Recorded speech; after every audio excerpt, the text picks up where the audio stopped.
بسم الله الرحمن الرحيم. الحمد لله والصلاة والسلام على رسول الله على آله وصحبه ومن اتبع هداه. أما بعد، كنا وقفنا عند كلام الإمام أحمد رحمه الله تعالى عن الصحابة وفضلهم، مما يجدر التنبيه عليه وبيان أنه يجب اعتقاد أن الصحابة كلهم عدول، وأنه لا يجوز القدح أو الطعن في أحد منهم، وأن من طعن في واحد من أصحاب رسول الله فاتهمه على الإسلام، كما قال الإمام أحمد رحمه الله وغيره.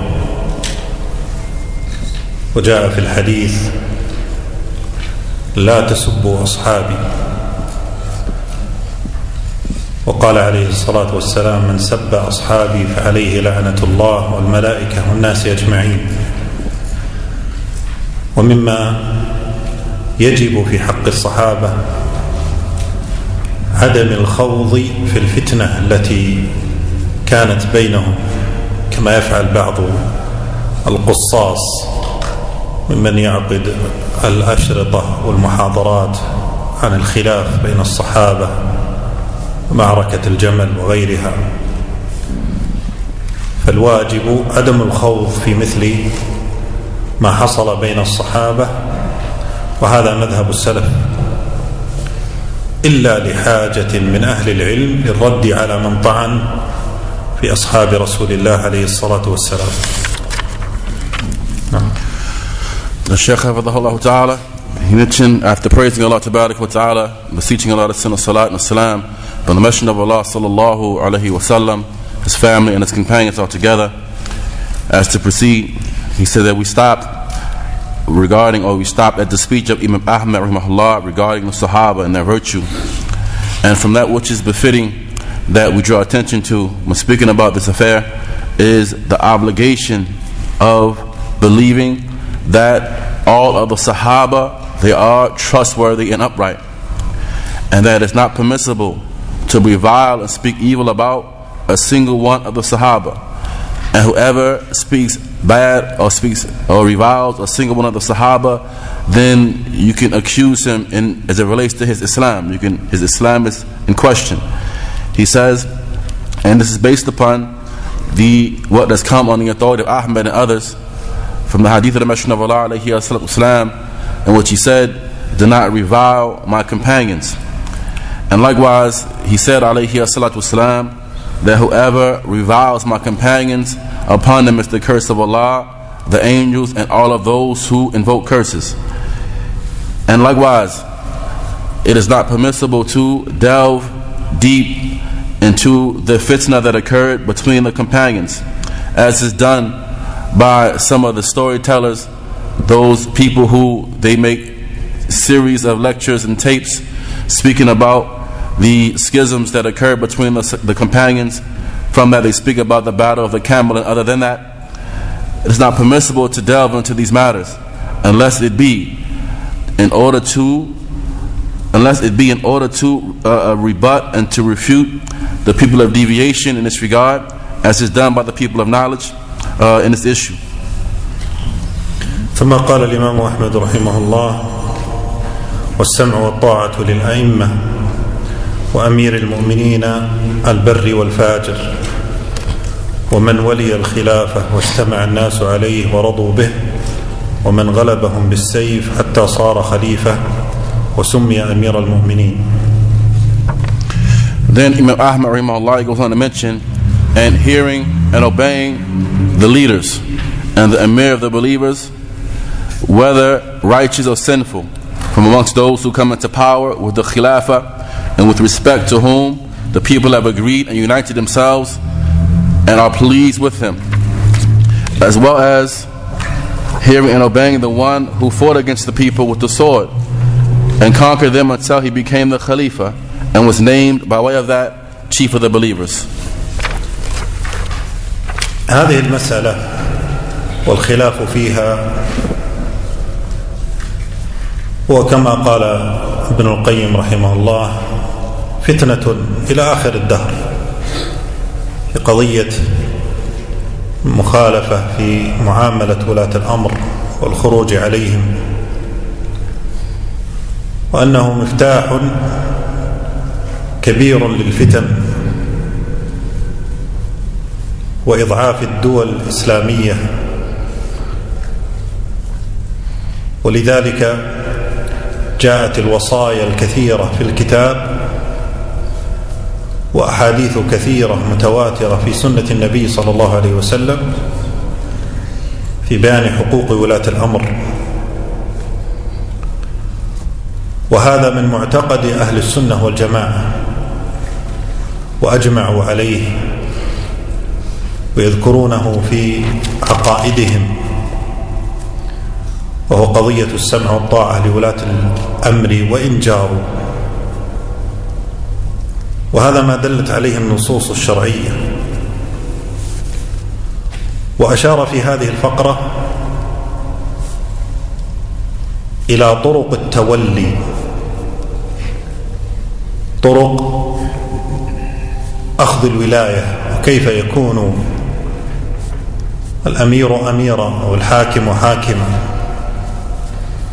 والطرق الواردة الأولى الاستخلاف،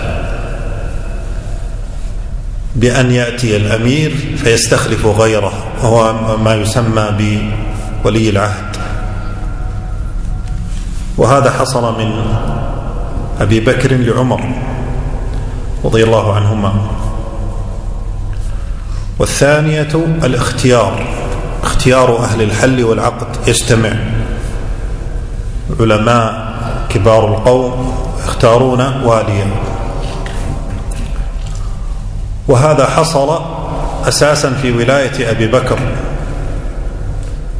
رضي الله تعالى عنه، وإن كانت ولايته قد أشار إليها النبي صلى الله عليه وسلم بل ونص عليها، ولكنها انعقدت بالاختيار.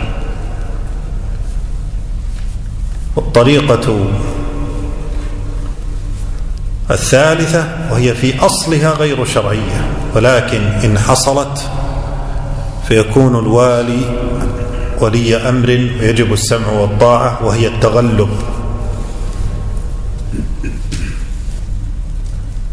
بأن يأتي من له قوة فيتغلب على الحكم بشرط أن يستقر الأمر له ويستتب الأمر له. عند ذلك يسمى أمير المؤمنين ويعطى حقوق السمع والطاعة، وهذا بإجماع أهل العلم، وهو ما نص عليه الإمام هنا. قال: ومن غلبهم بالسيف حتى صار خليفة، وسمي أمير المؤمنين.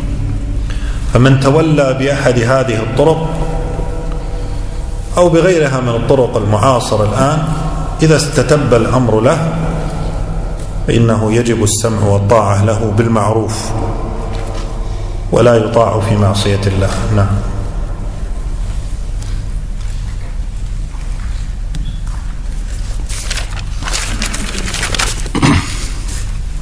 So the Sheikh, حفظه الله, said that this issue that is being spoken about here, it is amongst those issues in which the differing regarding it is just as has been stated by Ibn Qayyim al-Jawziyah. It is a fitna that will occur until the end of time, and that is the fitna of opposition to the leader, rebellion against the leader, and the likes of this. And it is a big key to fitan and the weakness of the Islamic nations.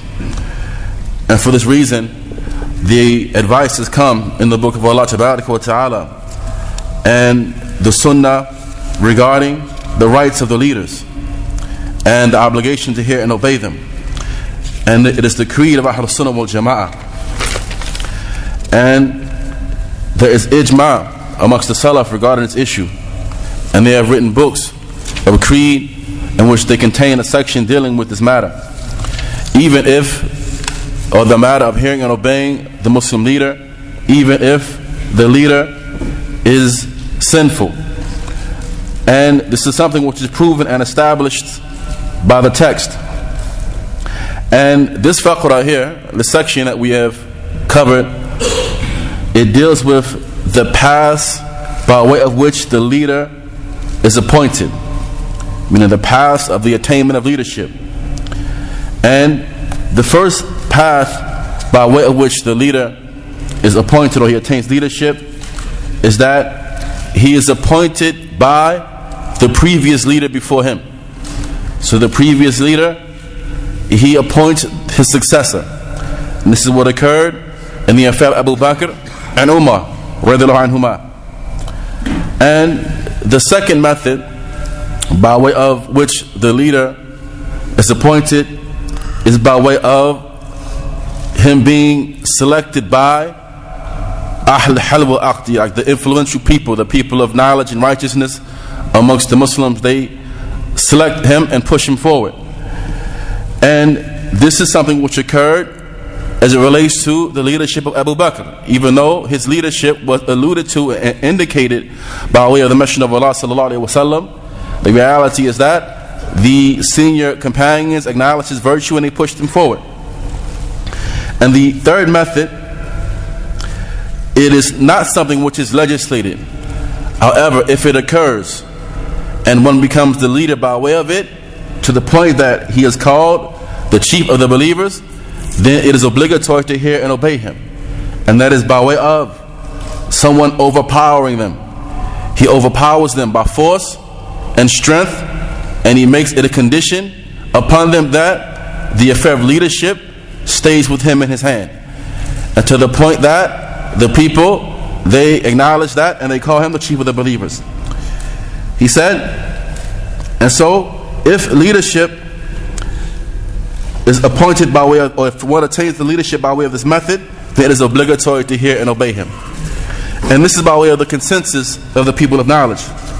So whoever is appointed as the leader by way of any of these three means, or other than that, from those means and methods by way of which a person can attain leadership, and it is something which, it is a reputable way of appointment, then it is obligatory to hear and obey that ruler.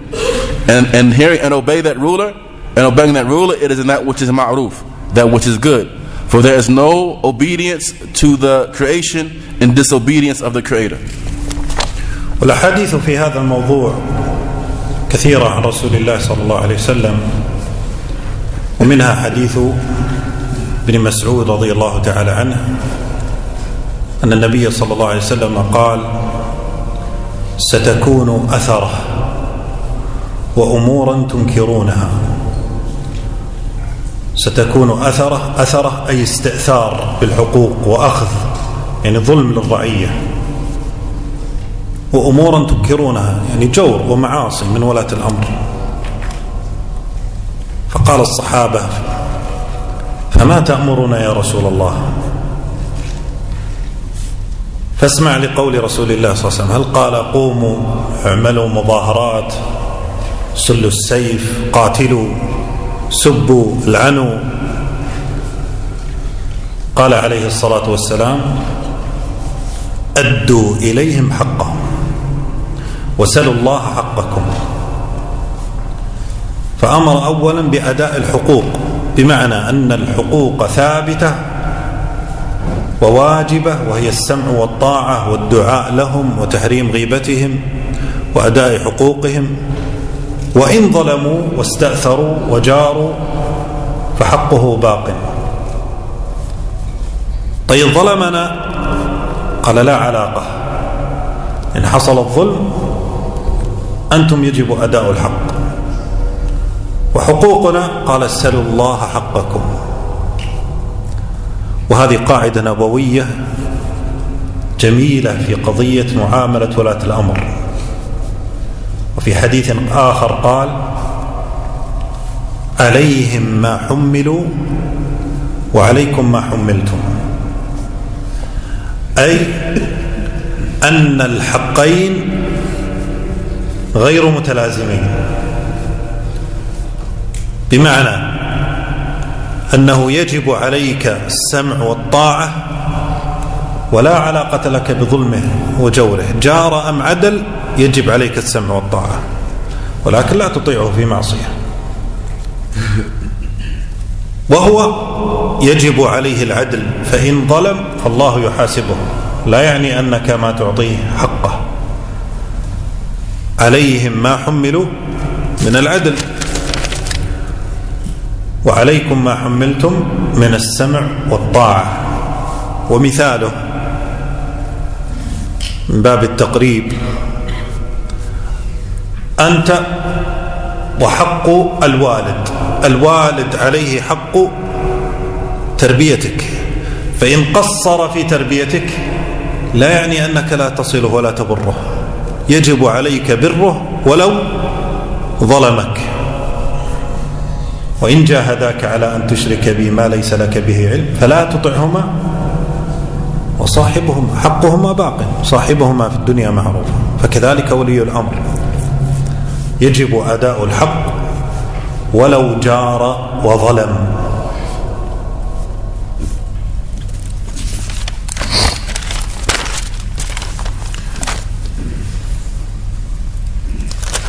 And the texts that have come indicating this issue are many from the Messenger of Allah sallallahu alaihi wasallam.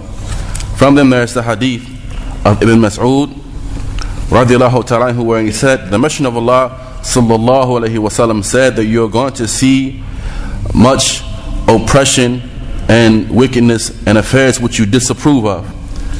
And so the Sahaba, they said, what do you command us with when we see this, O Messenger of Allah? He said, and look at the advice of the Messenger of Allah alayhi wasallam to his companions. He didn't advise them to go and rise up and to demonstrate and to protest and to shed blood and cause conflict. Rather, he said, alayhi wasallam, give them their rights, meaning the leaders, and you ask Allah for your rights.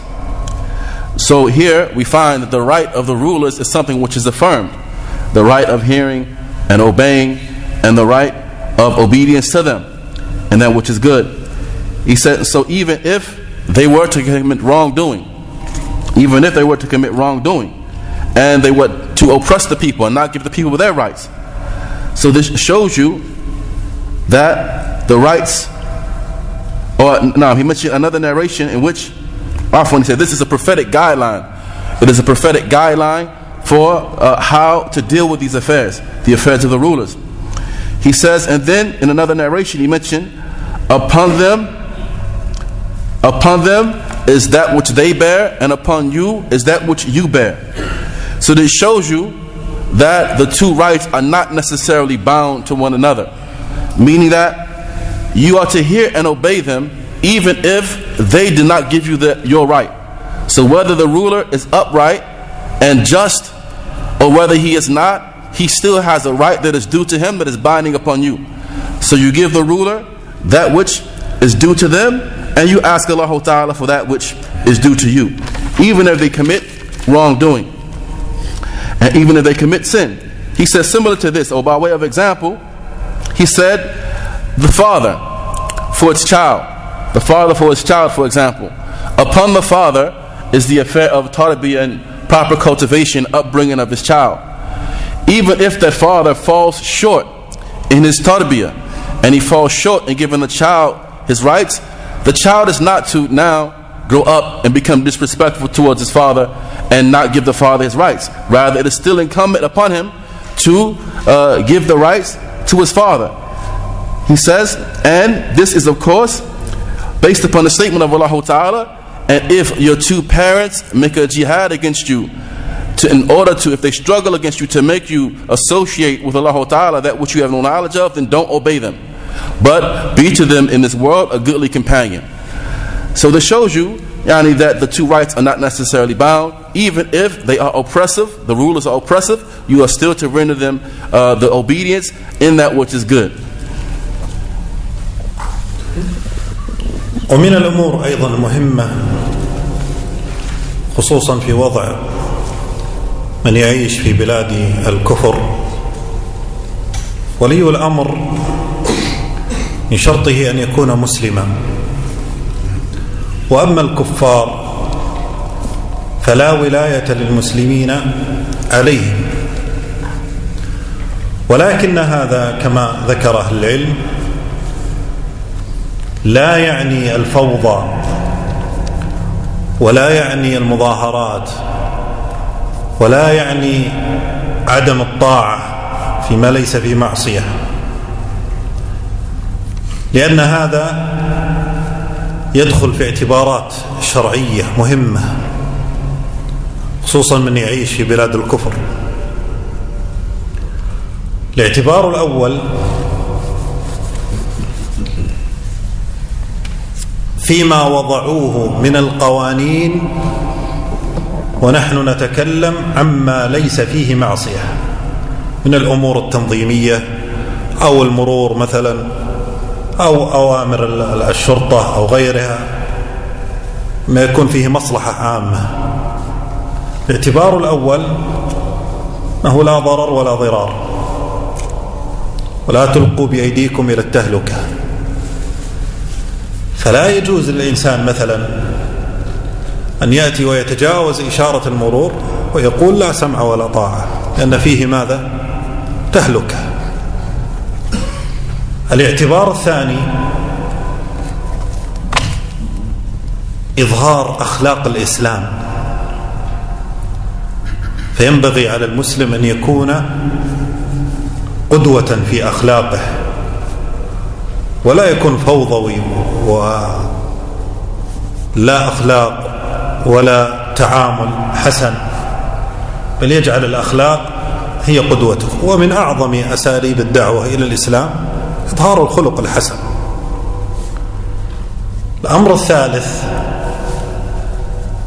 أن الإسلام حرم الغدر والخيانة ولو مع الكافر،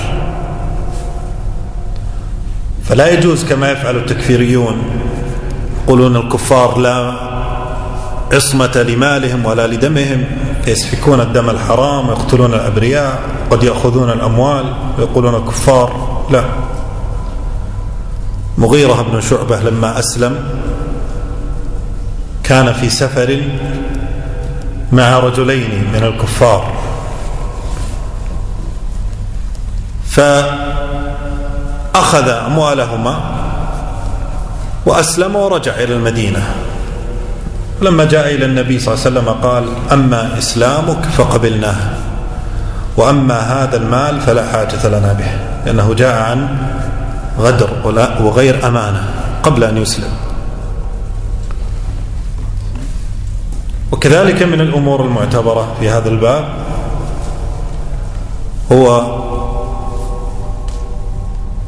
قاعدة الشرعية، وهي درء المفاسد مقدم على جلب المصالح.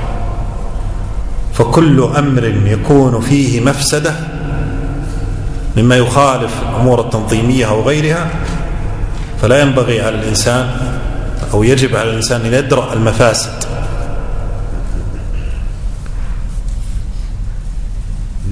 والأمر الخامس هو أن المسلمون على شروطهم، وهذا مكث وأخذ الإقامة على شروط معينة، فما دام أن هذه الشروط لا تخالف الشرع فينبغي عليه التزامها. وعموما ينبغي على المسلم أن يظهر بأحسن المظاهر وأفضل الأخلاق، فالمسألة تحتف بها جوانب كثيرة، وإن كان الحاكم كافرا وليس ولي أمر، لأن الله عز وجل يقول: ولن يجعل الله الكافرين على المؤمنين سبيلا. قال أهل العلم: أي لا يكون لكافر ولاية على مسلم. ولكن الاعتبارات الأخرى تبقى. أما مذهب الخوارج فهو الفوضوي، الدماء، يقتلون الأبرياء والنساء والأطفال والمظاهرات وغيرها، ويقولون ليس ولي أمر، وهم في بلاد المسلمين ولاة أمر مسلمين أيضا يفعلون مثل هذه الأشياء، فلا تقف عند دماء الكفار. نعم. So one must also be borne in mind as it relates to this issue is that even if one is living in the lands of disbelief, or if one is living in the lands of disbelief, or this is especially important, for the one who lives in the lands of disbelief, that the wali, or the leader, the one who is in charge of the affairs of the Muslim, and this is in reference to the Muslim ruler, and thus for the kuffar, for the non-Muslim ruler, there is no wilaya for him, there's no leadership for him, reality over the Muslim. However, it is not permissible for the Muslim to be a person of confusion and chaos, and to be a person who seeks to cause demonstrations and uprisings simply on the basis of this person being a non-Muslim and not being the ruler over them. He says, rather, this principle, it comes along with a couple of different regards.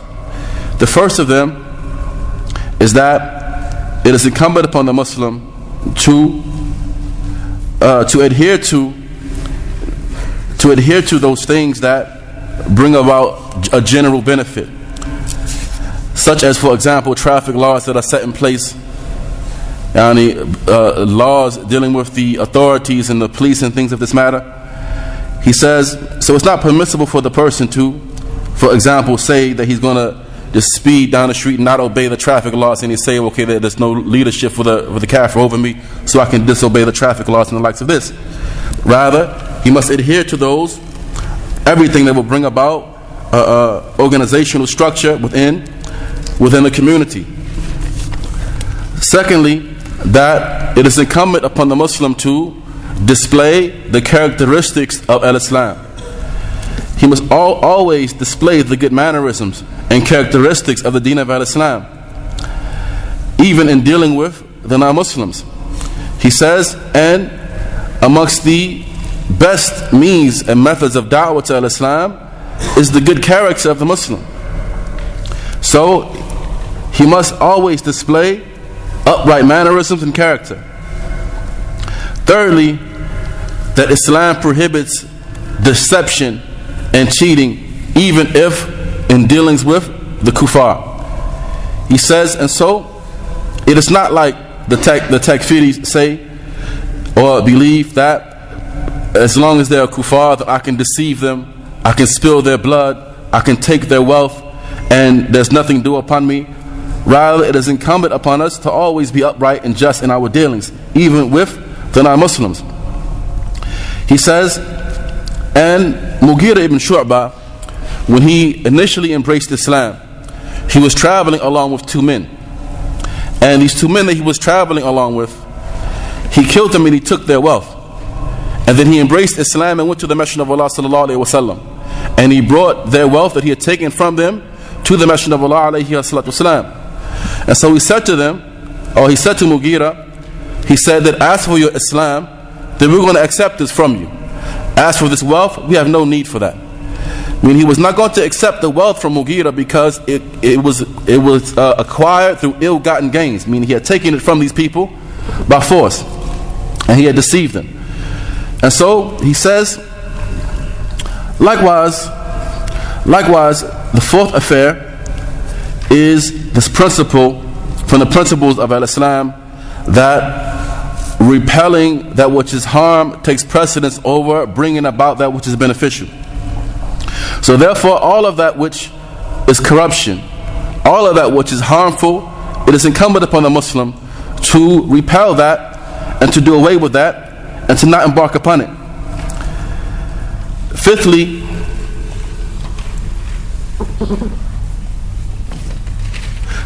that it is incumbent upon the Muslim to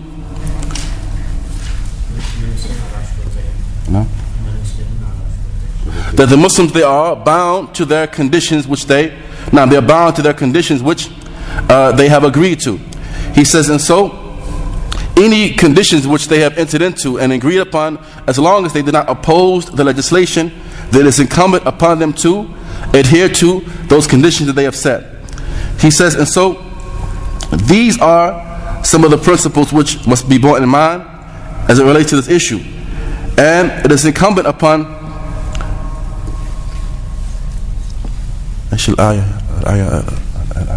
Allah has not given any guardianship to the disbelievers. Nah, he says, and he mentioned this ayah, the statement of Allah Tabaraka wa Ta'ala, that Allah Ta'ala, He has not given any wilaya or any guardianship for the disbelievers over the believers. So in spite of this, it is by way of these five affairs.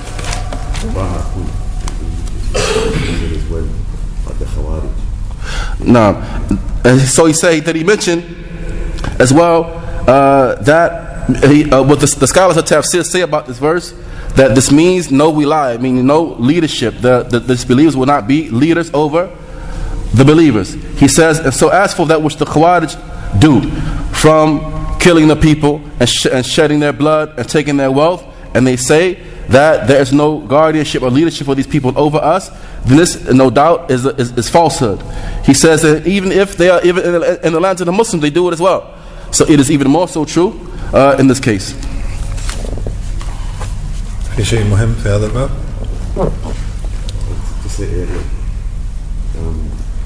The Khawarij, when it's in the lands of the Muslims, they do the same thing. So it's not even just with the non-Muslims, even they do it to the Muslims, so the person shouldn't be surprised. I know. So as he mentioned that the Khawarij, they do the same thing even when they're living in the lands of the Muslims, so it's no surprise that they do it to the non-Muslims as well. No. والأحاديث إخوتي في الله في هذه المسألة كثيرة جدا. وجوب السمع والطاعة لولاة الأمر المعروف دل عليه القرآن والسنة والإجماع. ومن الأمور المعلومة مما نص عليها أهل العلم أن الخوارج أو أن أهل البدع كلهم يتفقون على السيف. لذلك قال أبو قلابة وغيره: أهل الأهواء اختلف قولهم واجتمعوا على السيف. وقال أيضا: كل صاحب بدعة حروري. وهذا ما ينص عليه شيخ الإسلام تيمية وابن القيم، أنه ما خرج خارجي إلا لأجل الدنيا. فالمسألة عندهم مسألة مال وليست مسألة إصلاح. لا تغتر بقولهم وتنخدع أنهم يريدون الإصلاح ويريدون الإسلام وتطبيق الإسلام. المسألة مسألة دنيا. لذلك قيل للحسن لما خرج الخوارج، قالوا: ألا ترى ما يفعل الحجاج ويفعل؟ فقال لهم: هل يمنعكم من صلاة؟ قالوا لا. هل يمنعكم من حج؟ قالوا لا. هل يمنعكم من صيام؟ قالوا لا. إذا منعكم من الدنيا فقاتلتموه عليها. ومما يدل على أن المسألة مسألة دنيا ومال وليست مسألة دين أن رأس الخوارج وهو ذو الخويصرة لما جاء إلى النبي صلى الله عليه وسلم واعترض عليه في قسمة الغنائم قال: اعدل يا محمد فإنك لم تعدل. فأخبر رسول الله أنه يخرج من هذا وأمثاله الخوارج. فأول خلافهم كان في المال. ولذلك الإمام مسلم رحمه الله لما أخرج أحاديث الخوارج أخرجها في كتاب الزكاة، قالوا إشارة إلى أن خلافهم كله في المال. فالمسألة عندهم مسألة مال ودنيا. فلا تغتر بمن قال نريد الإصلاح، فهم في الحقيقة مفسدون وليسوا بمصلحين. ولو تكلمنا عن هذا الباب والأدلة كثيرة. أنس رضي الله تعالى عنه كان يقول: أمرنا أكابرنا من أصحاب النبي صلى الله عليه وسلم أن لا نعصي الأمراء ولا نغشهم، وأن نتق الله ونصبر فإن الأمر قريب. وأن نتق الله ونصبر فإن الأمر قريب. نعم.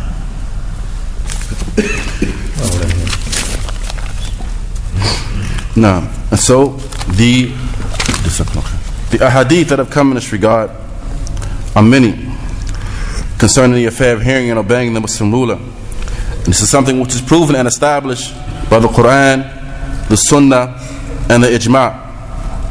And from that which is known by the people of knowledge, as they have stated, is that all of Ahl al-Bid'ah, they unite upon the issue of the sword. As has been mentioned by Abu Qilaba and others, that the people of innovation are such that their statements may differ, but what brings them all together is the sword. He says, and so every person of innovation, or it's also been mentioned that every person of innovation is a Haruri, and another name for the Khawarij. He says that, and it must be known that their issue, the issue of these Khawarij, is an issue of dunya and wealth. It is not an issue of rectification or deen. Rather, it is an issue of dunya. He says, and for this reason, Abu Hassan, when the Khawarij came out and they came to him, Hassan al-Basri, when the Khawarij came to him complaining about Al-Hajjaj, and they said, have you not seen what Al-Hajjaj is doing? And so he said to them, does he prevent you from the Salah? They said no. He said, does he prevent you from Hajj? He said no. He said, does he prevent you from fasting? They said no. He said, however, he has prevented you from the dunya, and now you want to fight against him. He says, and so their affair is one of dunya and is not an affair of religion. He says, and what proves and establishes this, that this was their affair from the inception, is that their starting point, the first of them, Dhul Khuwaysira, on the occasion of the distribution of the Messenger of Allah alayhi wasallam of the spoils, and when he was distributing some of the wealth, Dhul Khuwaysira, he was upset about his portion, and he said, O Muhammad, be just, for you have not been just. He said, and so the very first appearance of them was centered around the issue of wealth, and they agreed over wealth. And so for this reason, Imam Muslim rahimahullah, when he cites the ahadith dealing with the Khawarij, he places them inside of Kitab al-Zakat. He put them in the book of Zakat because their issue is centered around wealth, and this is there. He said, and so don't be deceived by their statements which they are calling towards rectification and they want uprightness. He said, in reality, they are calling us to corruption. They'll call us to corruption and chaos. So Anas ibn Malik, he said that our elders, meaning our elders amongst the companions, they commanded us that we not behave deceptively, and that we fear Allah Ta'ala, for indeed the affair is qaleel. It is only something short-lived. It's something small. ثم ذكر رحمه الله جملة من حقوق ولاة الأمر، فقال والغزو ماض مع الأمراء إلى يوم القيامة، البر والفاجر لا يترك. وهذا دل عليه أحاديث رسول الله صلى الله عليه وسلم، وأن الجهاد ماض مع الأمراء، ولا نوقف الجهاد إذا كان الوالي جائرا، مثل قوله عليه الصلاة والسلام إن الله ليؤيد هذا الدين بالرجل الفاجر. ورد عن الصحابة أنهم غزوا مع أمراء الجور كأبي أيوب، وقيل لجابر أغزوا أهل الضلالة مع السلطان، يعني وإن جار، فقال اغزوا. فإنما عليك ما حملت وعليهم ما حملوا. انظر هذه القاعدة تستمر في حقوق ولاة الأمر، عليك ما حملت وعليهم ما حملوا، وهذا بإجماع العلماء. نعم.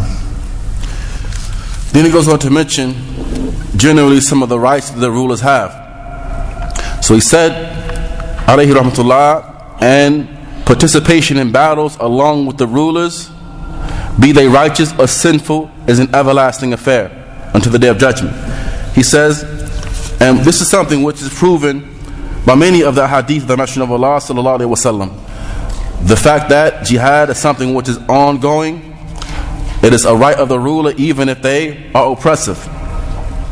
As the Messenger of Allah sallallahu alaihi wasallam, he said that Allah will aid this religion by way of a fajr, by way of a sinful person. He says, and so for this reason it's reported that some of the Sahaba, they would do battle along with some of the oppressive rulers, such as Abu Ayyub. He says, and it was said to Jabir, do I fight alongside that person or that ruler who is oppressive and wicked to others? He said, yes, do battle along with him, for upon him is that which he bears, and upon you is that which you bear. The Shaykh, he says, so look at this principle and how it keeps coming back, and it keeps repeating itself. The fact that upon them is what they bear, and upon you is what you bear. And this is something which comes by way of consensus of the people of knowledge. قال وقسمة الفيء أي توزيع الغنائم وإقامة الحدود إلى الأئمة ماضٍ ليس لأحد أن يطعن عليهم ولا ينازعهم.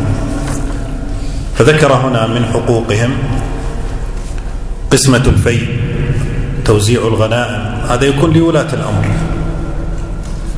وكذلك إقامة الحد كالرجم والجلد لا يكون لآحاد الرعية، إنما هو لولاة الأمور أو من ينيبهم. ومن حقوقهم كذلك تحريم الطعن والسب لولاة الأمر، ويجب الدعاء لهم بالخير والصلاح، كما قال الفضيل لو كانت لي دعوة مستجابة لجعلتها في السلطان، لأنه إذا صلح صلح العباد والبلاد. ومن حقوقهم دفع الصدقات إليهم جائزة نافذة، من دفع إليهم أجزأت عنه برا كان أو فاجرا. إذا كان ولي الأمر يجمع الزكاة فدفعت له فقد برئت الذمة، سواء أداها في حقها أو في غير حقها. والأولى لصاحب الزكاة أن يوزعها على الفقراء بيده، ولكن إن أخذها ولي الأمر فثبت عن الصحابة أنهم قالوا أنها تجزئ وتبرأ بها الذمة. قال من دفعها إليهم أجزأت عنه برا كان أو فاجرا. ومن حقوقهم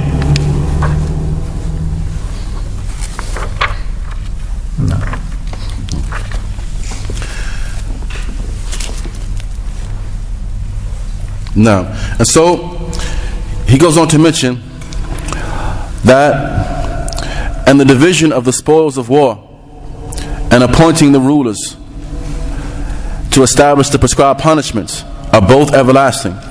It is not permissible for anyone to rebuke them or to contend with them, meaning the rulers, and to hand over the charity to them. It is permissible and always operative. Whoever gives charity to them, then that will suffice him, regardless of whether they are righteous or sinful. He says, and so also from the rights of the rulers is the distribution of the spoils of war.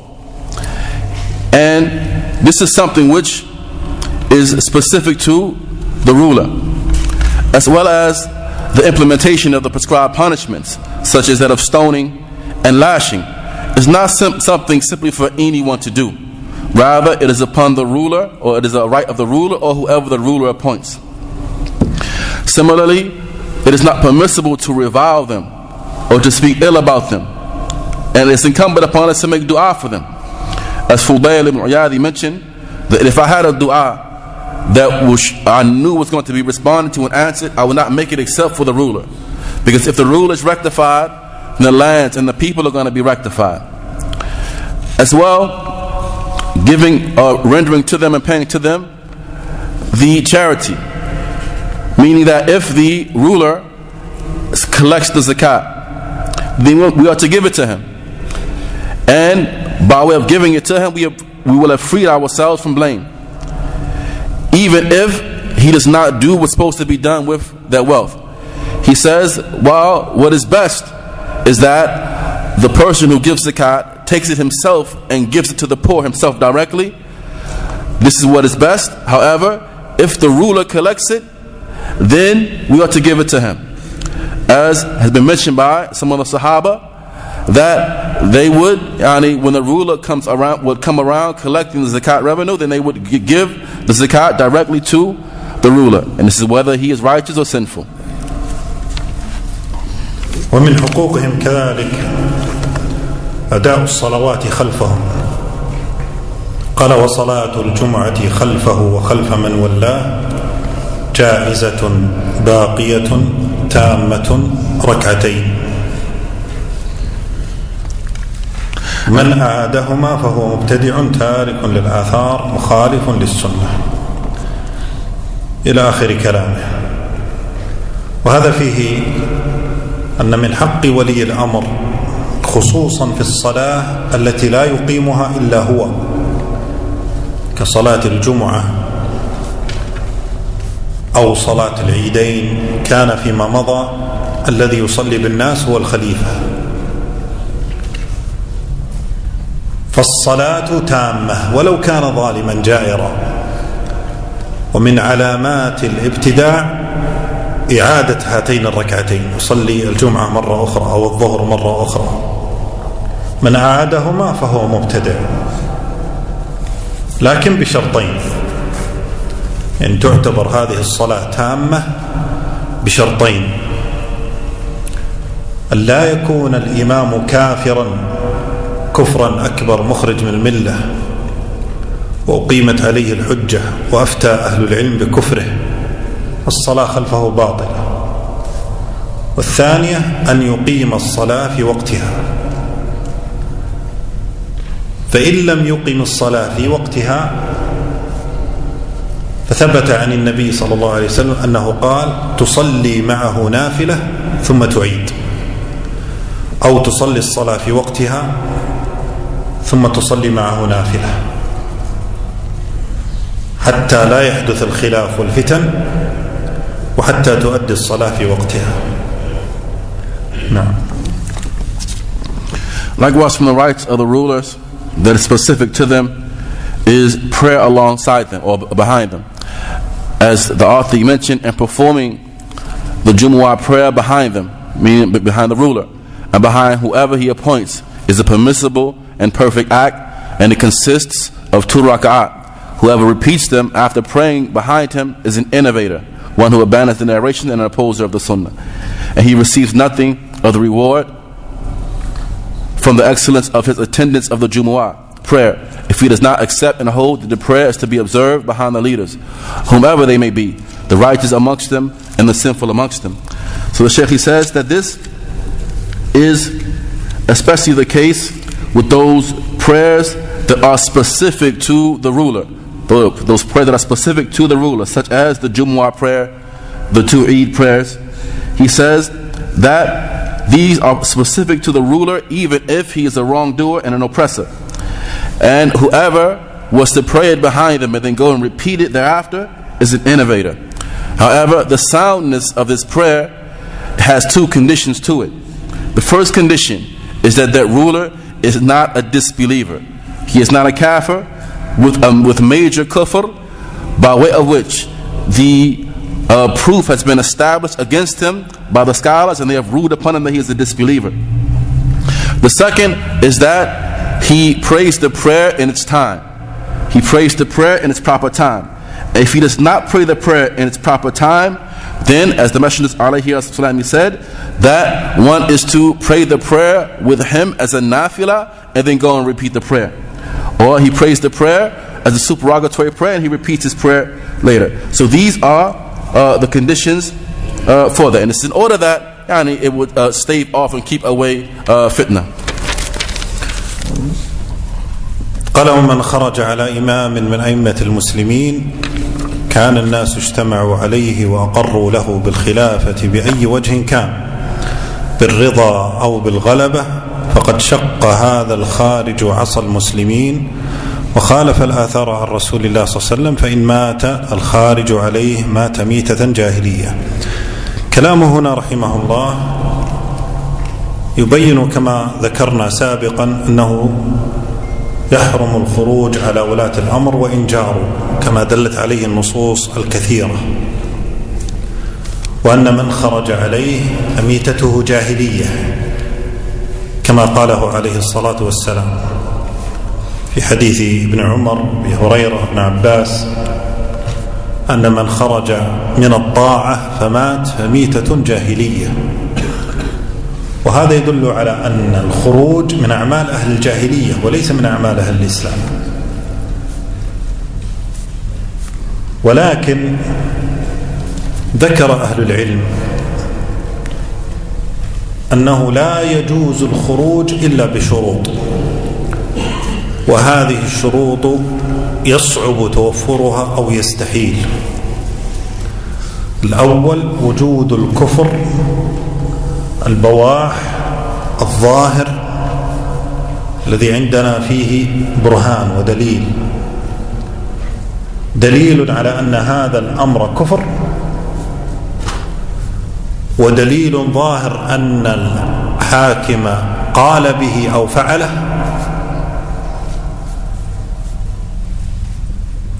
وتوفرت شروط التكفير وانتفت الموانع، بمعنى حكم أهل العلم بكفره.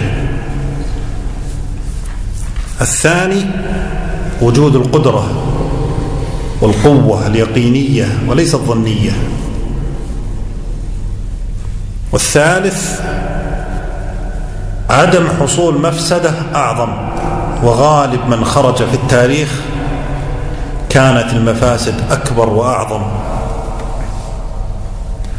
لذلك قيل لحذيفة خرج رجل في الخريبة منطقة فقال المسكين أراد أن ينكر منكرا فجاء بمنكر أعظم منه وهو الخروج فأحدث المفاسد. وهذا ما نراه في الواقع.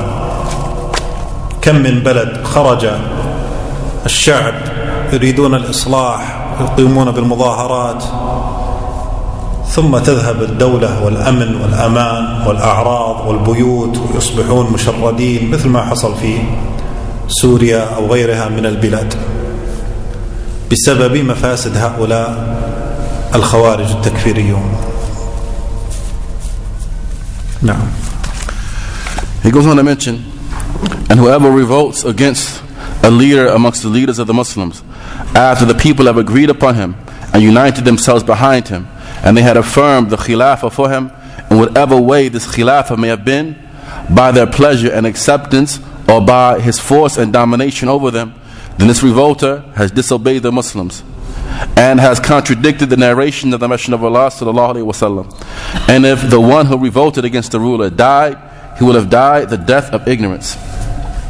He says, and so here he mentions something which we clarified previously, that is the impermissibility of revolt and rebellion against the Muslim ruler, even if he is an oppressor, as the texts have indicated. And he mentioned here that he will have died the death of the pre-Islamic days of ignorance. This is as has come in the hadith of Ibn Umar, Abu Huraira, and Ibn Abbas, that whoever rebels against the ruler and dies in a state, he will have died the death of the pre-Islamic days of ignorance, meaning he would have died the death of Jahiliyyah and not the death of the Muslims. He says, however, the scholars, they have stated that any rebellion against the ruler is impermissible unless there are certain conditions in place. And the first condition that must be in place in order for it to be permissible is clear, manifest, and evident disbelief from the ruler, by way of which we have an evidence, meaning we have an evidence that this action or this statement is disbelief, and that we have an evidence that the Muslim ruler or that the ruler actually said it or actually did it.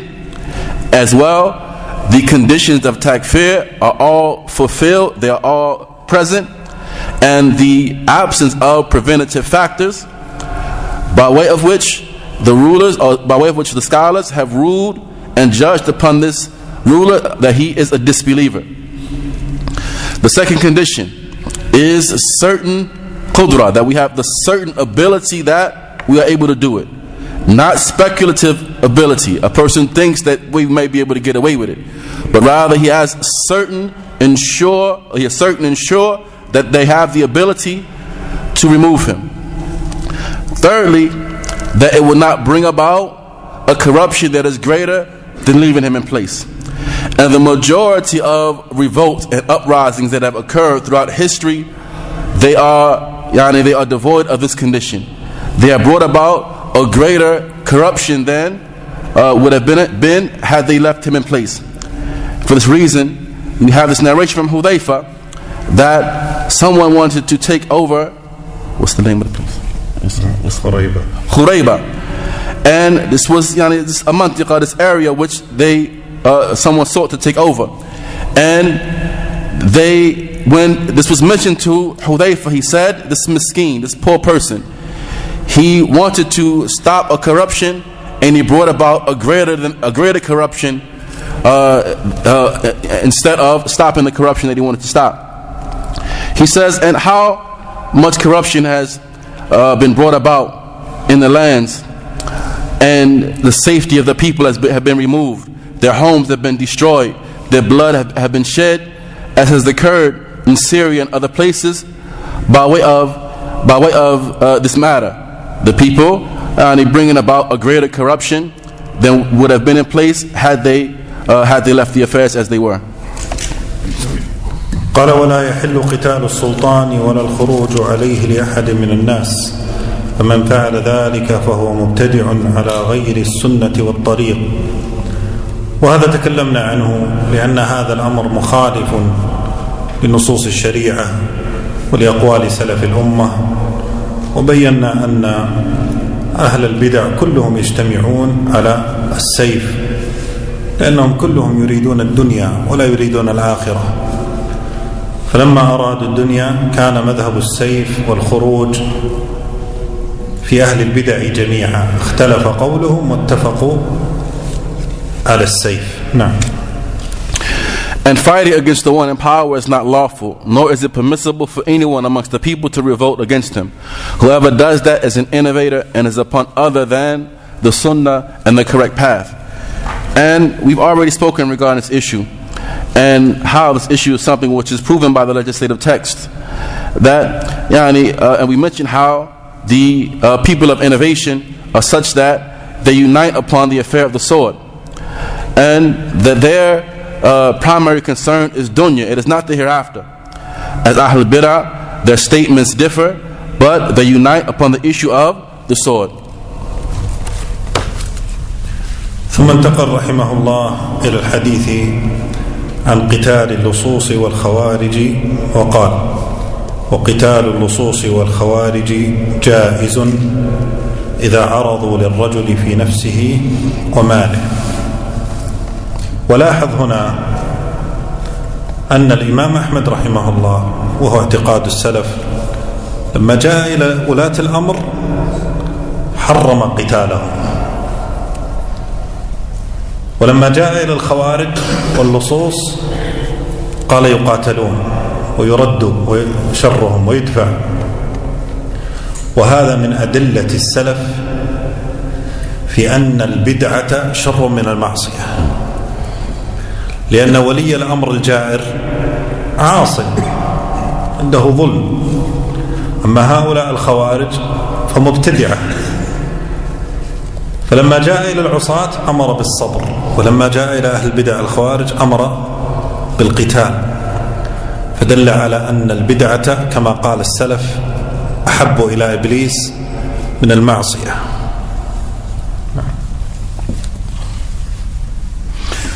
Then the author goes on to speak about the issue of fighting the thieves and the Khawarij. So he mentioned, and fighting against the thieves and the revolters is permissible. That is, when they set upon a man with respect to his person and his wealth, it is permissible for him at that point to fight to defend himself and his property and to repel them from them both with everything he has within his capacity. So he says that here we want to draw attention to the fact that Imam Ahmad rahimahullah, and this is so lusus, we have it translated here as thieves, but it's people who like highway robbers, people who rob the people upon pathways. He says that that Imam Ahmad rahimahullah here, and this is the creed of the Salaf in general, that when it comes down to the rulers, he does not deem it to be permissible to fight against them and rebel against them. But when it comes down to the Khawarij, he says what? Fight against them. Repel their evil, defend yourself. He says, and this is from the greatest proofs of the Salaf, that bid'ah is worse than sin. Innovation is worse than sin. He said, because as it relates to the oppressive and sinful rulers, then they have with them what? Sin. They have sin. He says, however, the Khawarij have with them bid'ah. They have innovation with them. He says, and so therefore, the disobedient person, he commands us to have patience in dealing with them. But as it relates to the person of innovation, the Khariji, then we are to fight against them. He says, and for this reason, one of the Salaf, he mentioned that bid'ah is more beloved to Iblis than sin.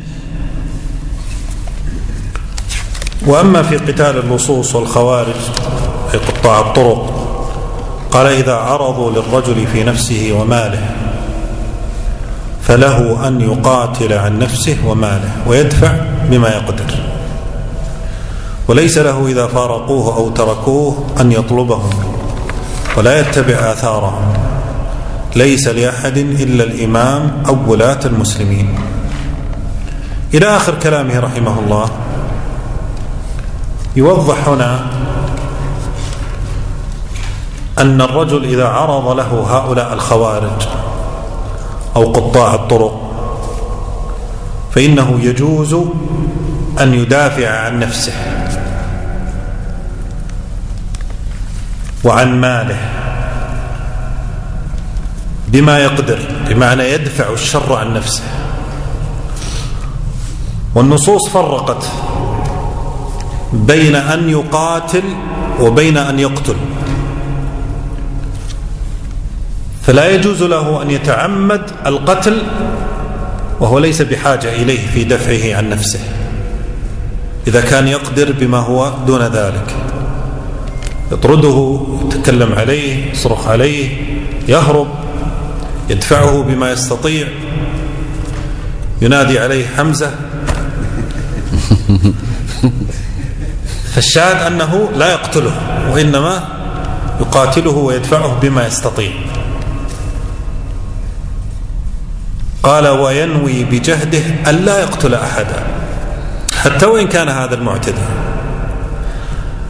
لكن لو دفع عن نفسه فقتله وحصل هذا الأمر فأبعد الله المقتول، يعني هو المجرم وليس أنت.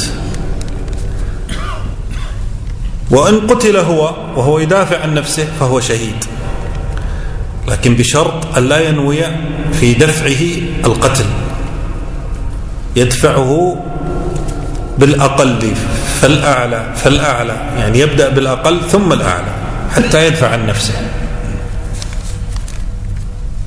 لكن من قتل دون ماله فهو شهيد، من قتل دون عرضه فهو شهيد. فإن هرب هذا اللص لا يجوز لك أن تتبعه، خلاص انتهى شره، تتبعه حتى تضربه وتؤدبه، أو هذا لولي الأمر وليس لك. قال وجميع الآثار في هذا إنما أمر بقتاله ولم يؤمر بقتله.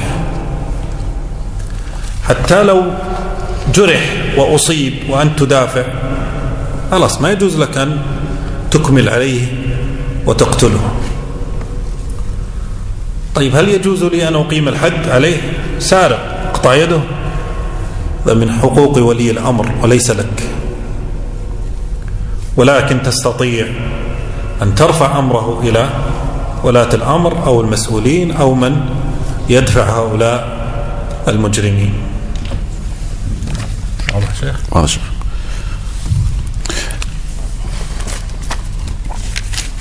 نعم لازم تقول حقة حمزة هذا. نعم. And so the Sheikh حفظه الله, he mentioned that in the course of his speech regarding fighting against the highway robbers, he goes on to mention that if these people they set upon a man with respect to his person and his wealth, that it is permissible for him to fight and defend himself and his property, and to repel the thieves and the revolters from them both, with everything that is within his capacity. But it is not permissible for him, when they depart from him or abandon him, that he seeks to find them and that he chases and pursues them, nor should he follow their tracks. This is not permissible for anyone other than the Imam, or those charged with authority over the Muslims. It is only for him to defend himself in his own place, and he should intend by his striving against them that he will not kill anyone. But if he kills them while defending himself in the battle, then Allah will make the one that is killed far removed from himself and any goodness. And if he is killed in that state while defending himself and his property, then I hope that it is martyrdom for him, as occurred in the hadith. The Sheikh, he mentions though, here he mentions concerning the affair of fighting against, or he clarifies as it relates to fighting against these highway robbers, that it is permissible for one to defend himself and his property with whatever he has at his disposal. And the text that mention this affair, they mention a differentiation between the one who is fought against and the one who was killed. He says, as for when we are fighting to defend ourselves and our properties, then we can utilize the least fatal means possible. He says, so for example, you're going to fight to defend yourself, to try to stave them off. You may even call our brother Hamza to come beat them up or what have you. And like this, he says, but you're not to intend to kill them. You don't want to kill them. He says that. And he says, and even if one fights against them and he kills them while not intending to do so, then the one who has been killed, meaning the robber who was killed while you did not intend to kill him, then Allah Ta'ala, he will distance him from himself, and he is the one who is going to be distanced from Allah Ta'ala. And if the person defending himself or defending his honor or his property is killed, then this person, he's going to be considered to be a martyr.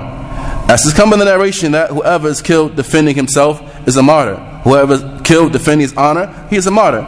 He says, but this is with the condition that the person did not intend to kill them when he was fighting to defend himself.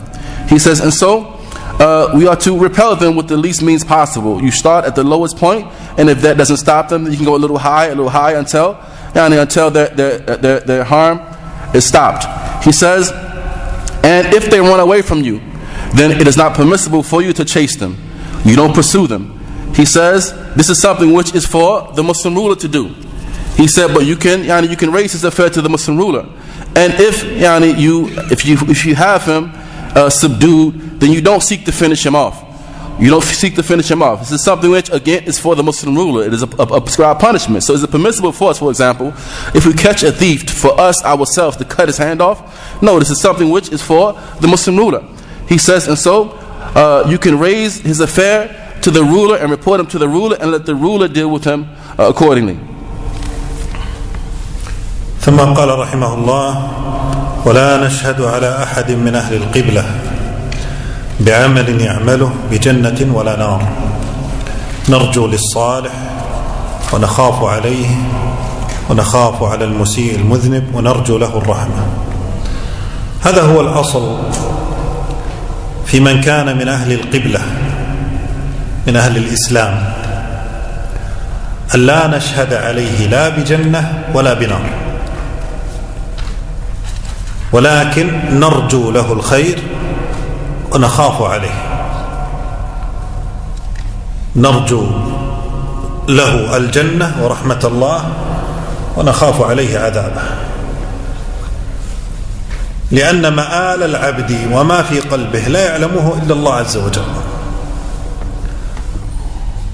وهذا ورد في أن النبي صلى الله عليه وسلم كان يأخذ الناس بظواهرهم، وجاء أن رجلا أصيب في غزوة بسهم فقالوا شهيد شهيد، فقال النبي صلى الله عليه وسلم إن الشملة، يعني البردة أو الثوب أو يعني اللباس، نوع من أنواع اللباس التي غلها يعني أخذها من الغنائم بدون إذن، لتلتهب عليه نارا، يعني يعذب بها. فنرجو للمحسن ونخاف على المسيء. امرأة عثمان بن مضعون وهو من الصحابة السابقين، قالت زوجته أم العلاء لما تمرض ومات: والله يا أبا السائب أكرمك الله، يعني شهدت له بالجنة أو بالكرامة. فقال النبي صلى الله عليه وسلم: وما يدريك أن الله أكرمه؟ والله وأنا رسول الله لا أعلم ما يفعل الله بي. وهذا من باب الأدب مع الله عز وجل. لذلك قالت أم العلاء بعد ذلك: والله لا أزكي بعد عثمان أحدا. ثم رأت بعد ذلك أنها في المنام رأت أنه في نهر من أو عين تجري في الجنة، فأخبرت رسول الله فقال: ذاك عملها، يعني شهد له الرسول عليه الصلاة والسلام. ومن ذلك تسمية الرجل الذي يقتل في المعركة بالشهيد، فلا يقال فلان شهيد، لأن الشهادة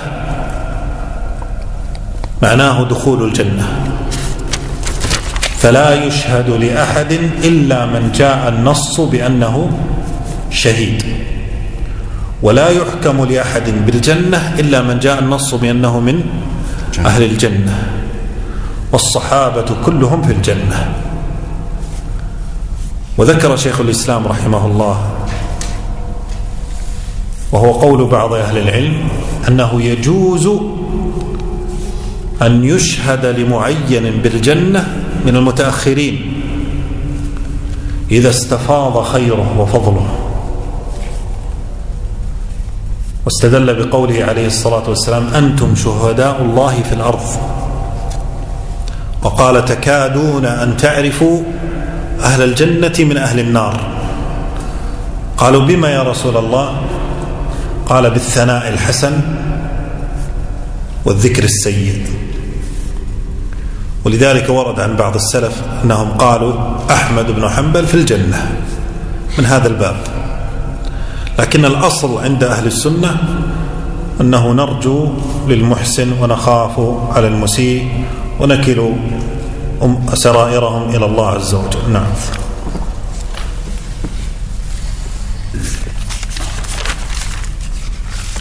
He goes on to mention, and we did not testify for anyone amongst the people of the Qibla on the account of an action that he has done, that he is in paradise or the hellfire.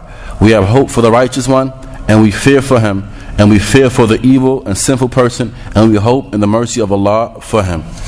The Sheikh, he mentions that this is an Asul from the Usool of Sunnah wal Jama'ah, and as it relates to the people of the Qibla, meaning the people of Islam, that we do not testify for any one of them that they are in paradise or the fire, but rather we have hope, we hope for the good for them, and we fear for the evil for them. We hope for them paradise and the mercy of Allah, and we fear for them the punishment of Allah Ta'ala. As it relates to the affairs of their heart, this is not known to anyone except Allah subhanahu wa ta'ala. For this reason, the Messenger of Allah sallallahu alaihi wasallam, he would judge and rule upon the people based upon what was apparent. As has come in this narration, that a man was killed during one of the battles, and so the people began to speak regarding him, saying that he was a martyr. And he said, alayhi wasalam, that this shamla, this cloak that he had taken illegally and unlawfully from the spoils of war, it will be a means for him entering into the hellfire. He says that, and there's come that the wife of Uthman ibn Mat'um, that when he had died, and some of the people, they were saying that he was in paradise, or that he was going to be in paradise.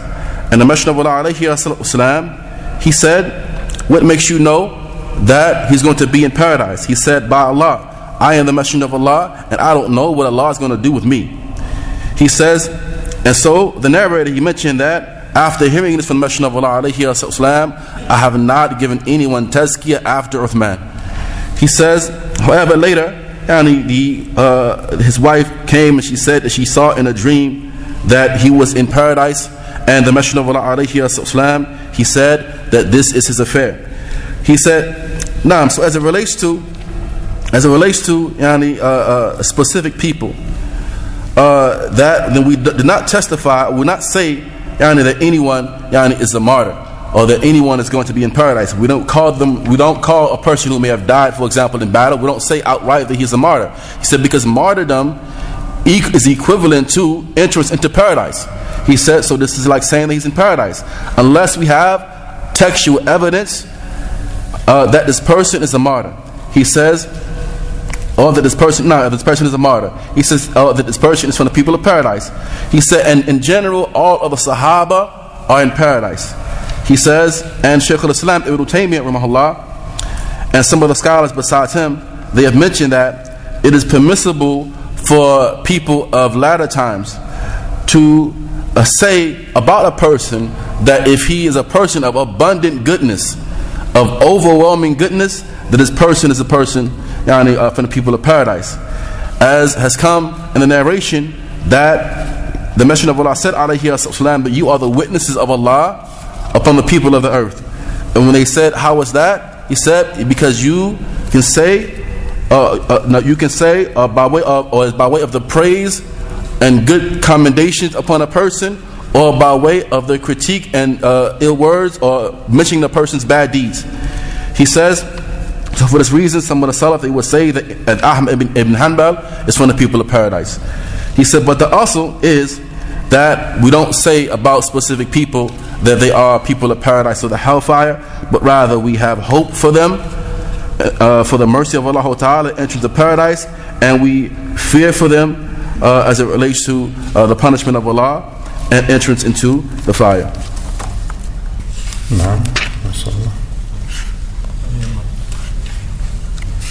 ونرجو له الرحمة.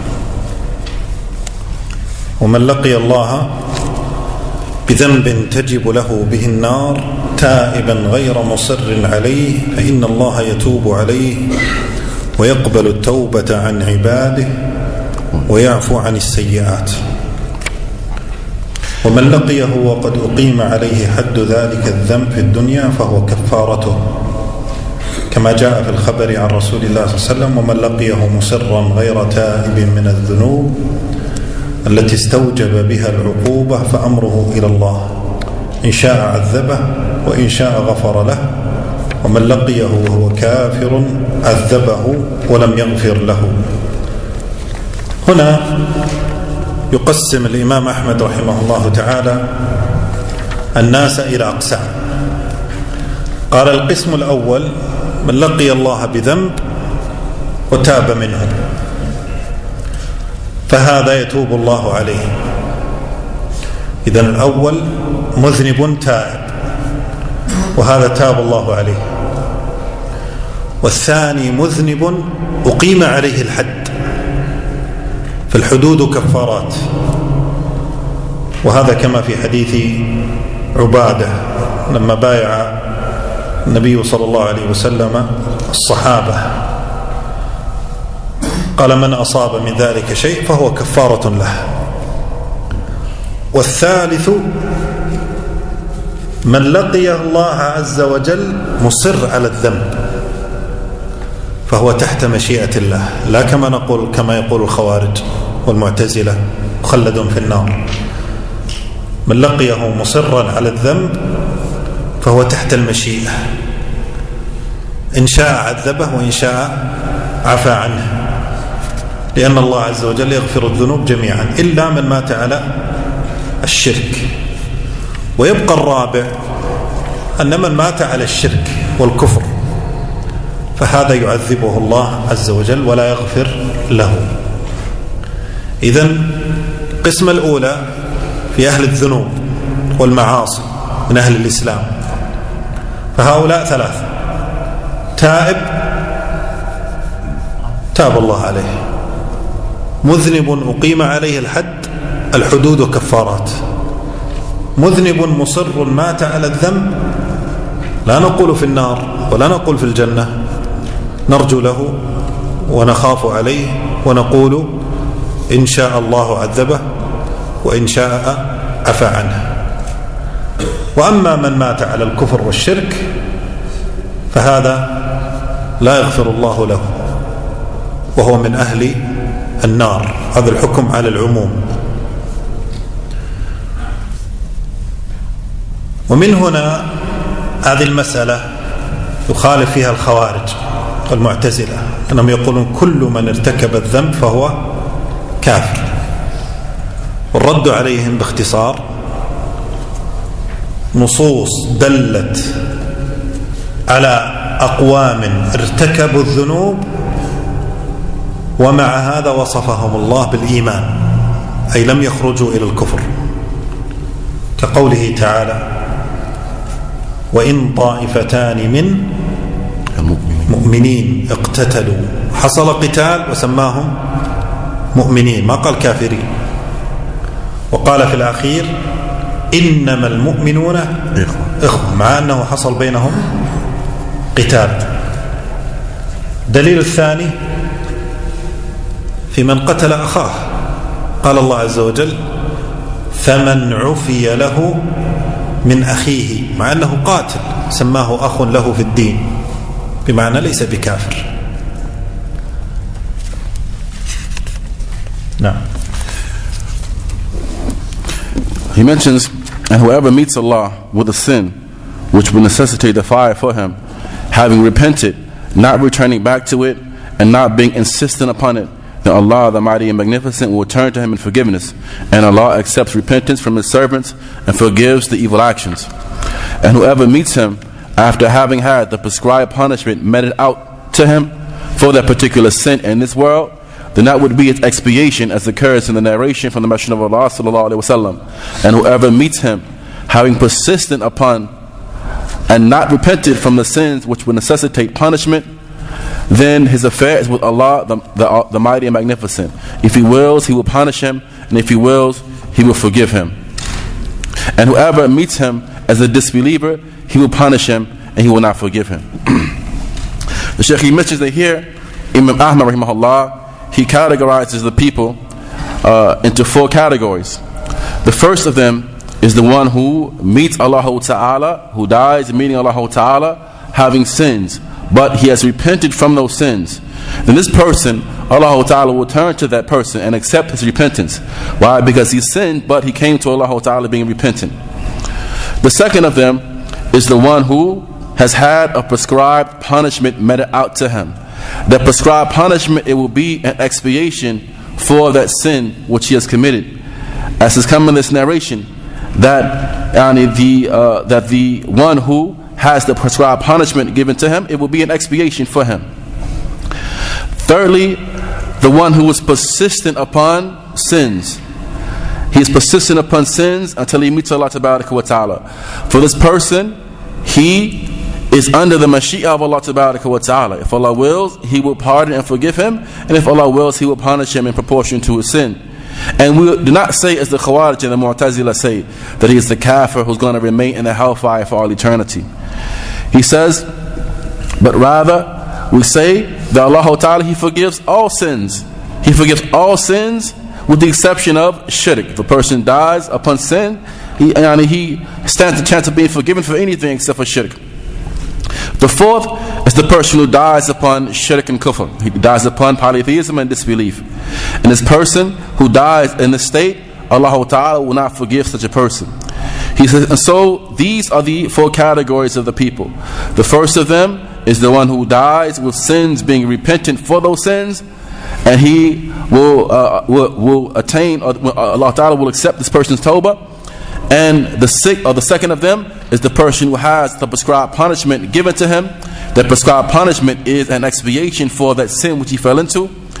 And the third of them, the one who died being persistent upon sins and not repenting from them until he died. This person, we say he's under the Mashiach of Allah Tabarak wa Ta'ala, and we don't say, as the people of innovation from the Khawarij and the Mu'tazila say, that he's a kafir who's going to be in the fire for all eternity. Rather, we have hope for him and we have fear for him. We hope for paradise for him and we fear for the fire for him. But if Allah Ta'ala wills, He will accept his repentance, and if Allah wills, He will forgive the person and pardon him, and if He wills, He will punish him.